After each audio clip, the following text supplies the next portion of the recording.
Assalamu Walaikum. Hello friends, how are you? Welcome back to our another video.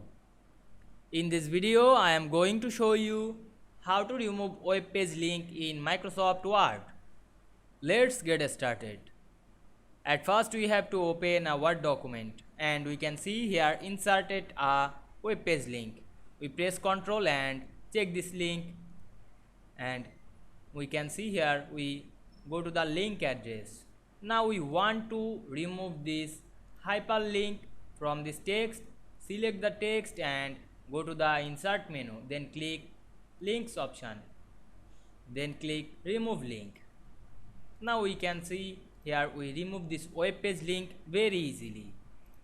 I hope you enjoyed the video. Please like, comment, share and subscribe my channel. Thanks for watching.